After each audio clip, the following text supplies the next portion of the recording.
So in the olden days, you wrote a letter, then you put it in the post office, and you waited. You had faith it will reach where it is. And we used post box numbers. Now, if you did not have a post box number, like you belong to a village, there was a post box number probably belonging to the church. Okay. So what they would do is on Sunday, they would take all the letters that have come of the community that belong to that area and read them out. And even if you are not there, a person who comes from your place may pick the letter for you to take it. And then what they would do is they would take the letter, and some of the people are illiterate. So you needed then to find somebody who can be able to read the letter. And normally, if it is a letter coming from somebody in Nairobi, which in those days was considered very far, because there was no transport, you have stayed for maybe a year, you have never gone home, you can't talk, there are no phones. Then you call the whole village or your community or family, and you read the letter in public. So even when you wrote the letter, you wrote to the people. So you would say, I have greeted my parents, I have greeted my brother, so-and-so, and their child, so-and-so. Then you ask whether so-and-so managed to get a baby, and you ask all the questions there. So you assumed in your mind, like you are seeing them, but you need information back. You know, interesting enough, when I lived in West Africa, they were much more sophisticated. You used videos, these cassettes.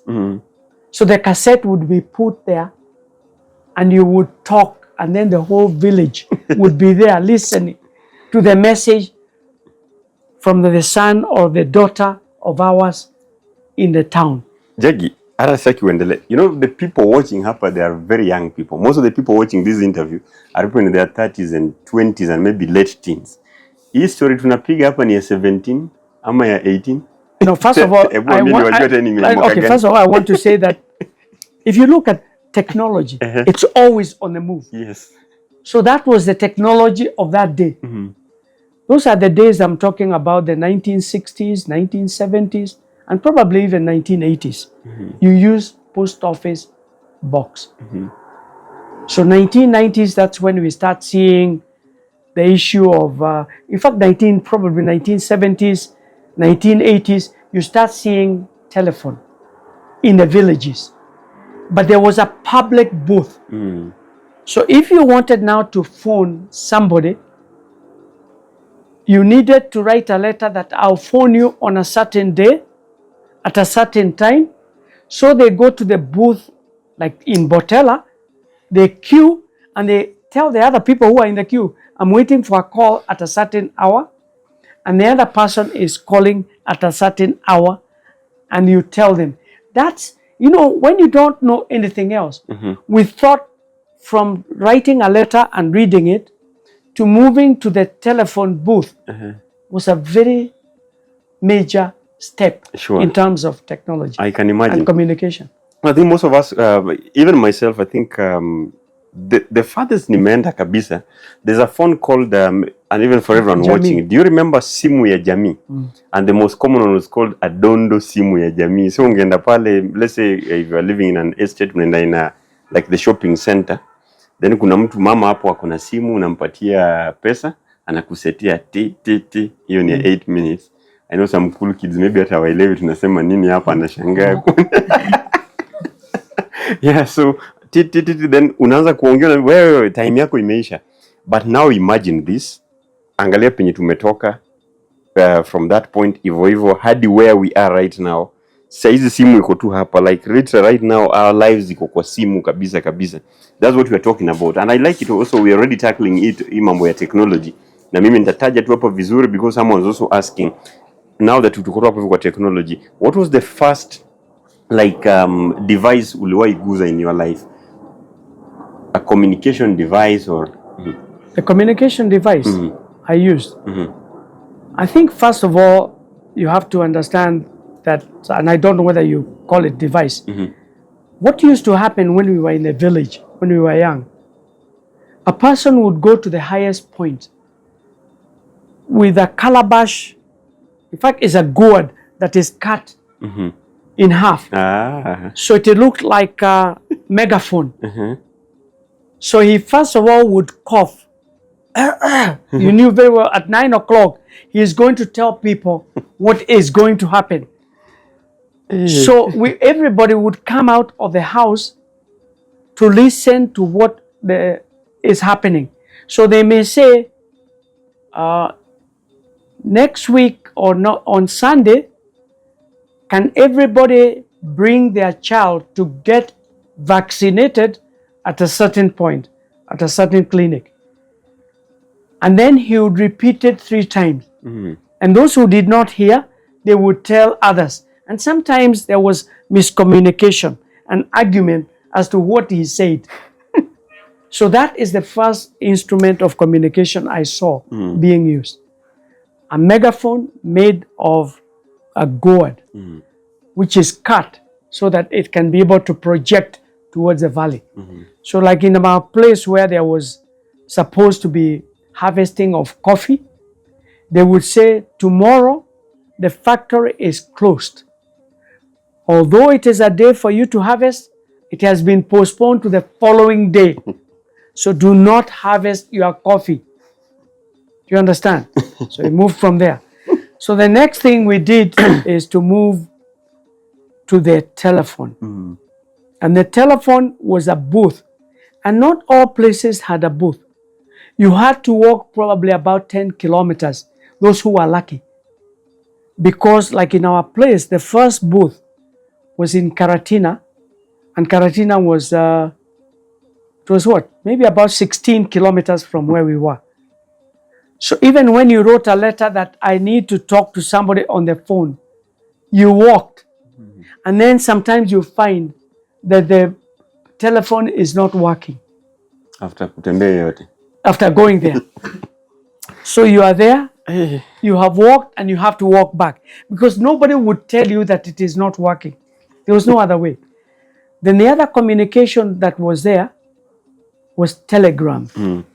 And telegram, the messages would be sent to the police station. And the police station would be given the message to bring it to you that you are wanted in a certain place in town. In fact, not long time ago, in the 1980s, a friend of mine, I was looking for him in Kisii, called David Mogere, very good friend of mine. I had found a job for him. We had grown together. We were very good friends, but I couldn't find him. I was told he has gone up country. And there's no way, I didn't even know where he was. So what I did is I went to the police station and they sent the message to the closest police station.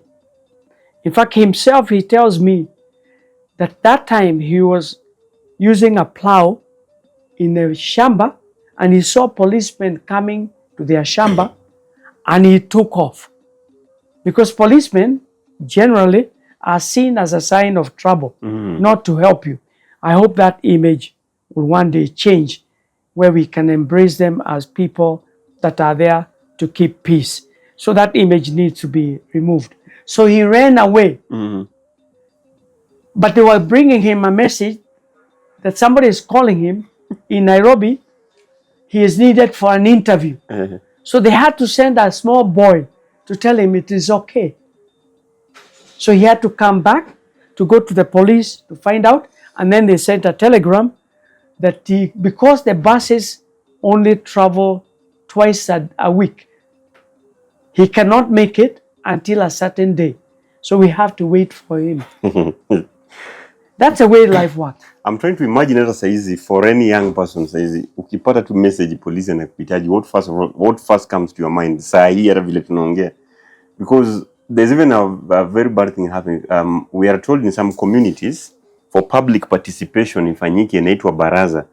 Already young people are having already a problem with that name baraza, because watu wengine walikuwa niambia wakiwa Kericho, ukisikia baraza most of the times ni watu wanaenda kutatua penye mtu ameiba bibia mwingine, mtu ameiba ng'ombe, mtu sijui amefanya nini. Sasa if baraza itself is already a problem to us, the imagination that police officer ndiye anapokea barua on your behalf or ujumbe, no, hapana, that will be a bit difficult kidogo. Your first time seeing TV? Another very good point, because I think I was in high school. I think I was in Kapsabet. I came to Nairobi. My guardian had been moved to Kiambu. And Kiambu, we heard that there was a gentleman who was very rich that had a TV. But what he did, and I think he was doing it to show how important he was, he used to leave the curtain open.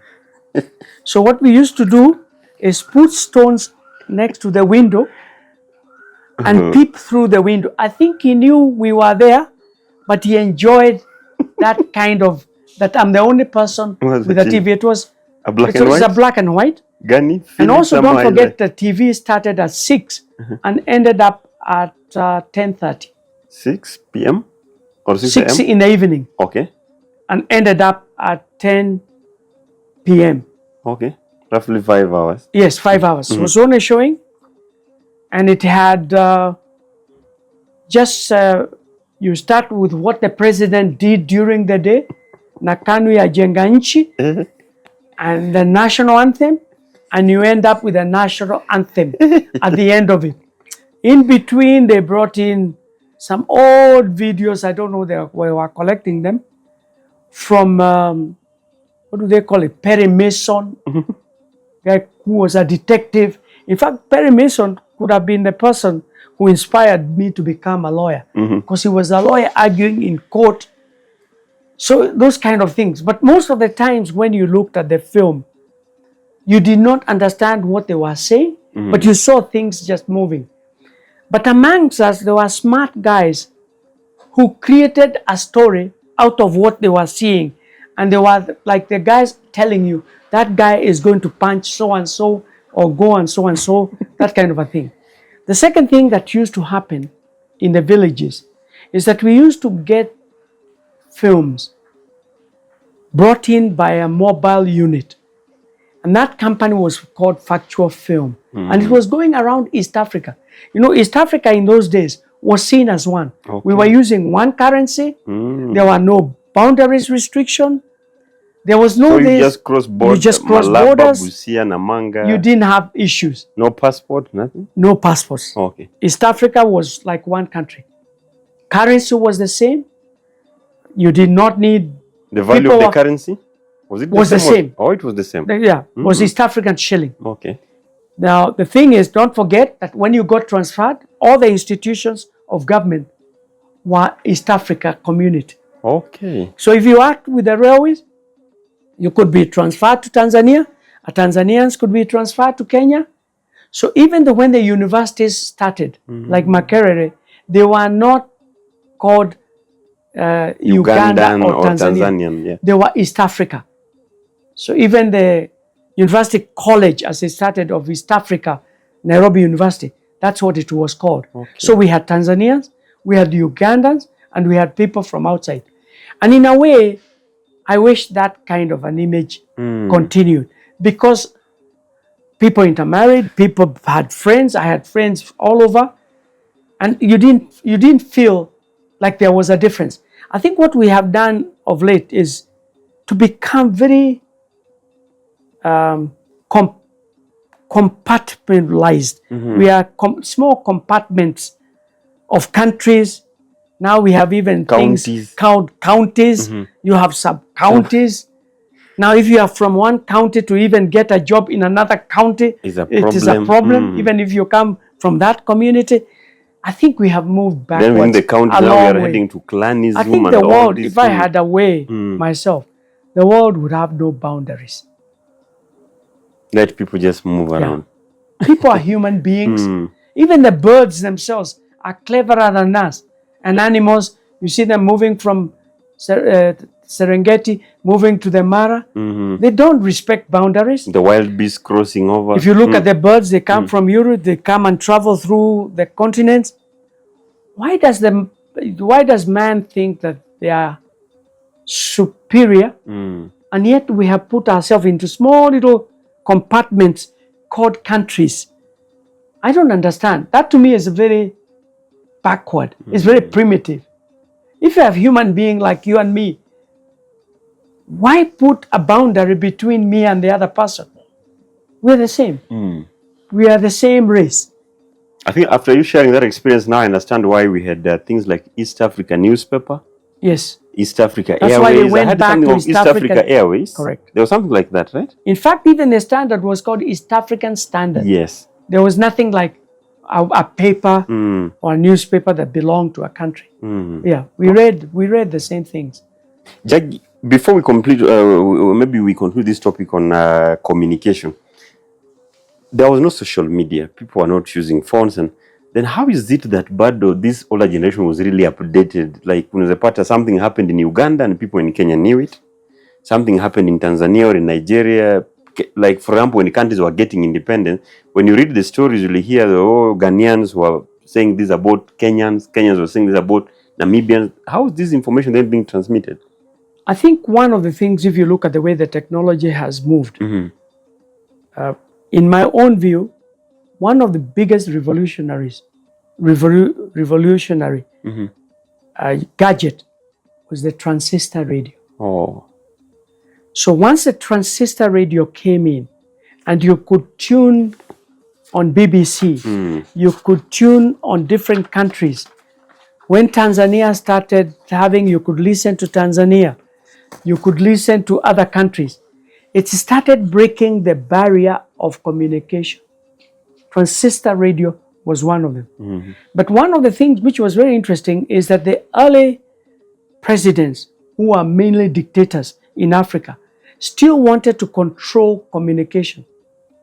In Kenya, as an example where people do not know, and I wish we could conserve that particular place, Moi, after meeting Ceausescu from Romania, which was a communist country, was advised on how you control information. Okay. So we developed through him, and with a lot of technology from Romania, what they call the Earth Satellite Station at Mount Margaret. So any information that was coming from outside had to pass there and be filtered. What messed up was somebody else who was given a license. I don't think the government understood the power of it, of something which was called, I think it was called wide radio, a small little radio which had a kind of a disc. In fact, I've got an example of it here, and it's still working. It was, I think, called wide scope. And that one, you could pick up news from different places. Okay. So when they were thinking that they are controlling the information, the people started breaking through the technology by bringing other types of technology. Then there were other things that came in.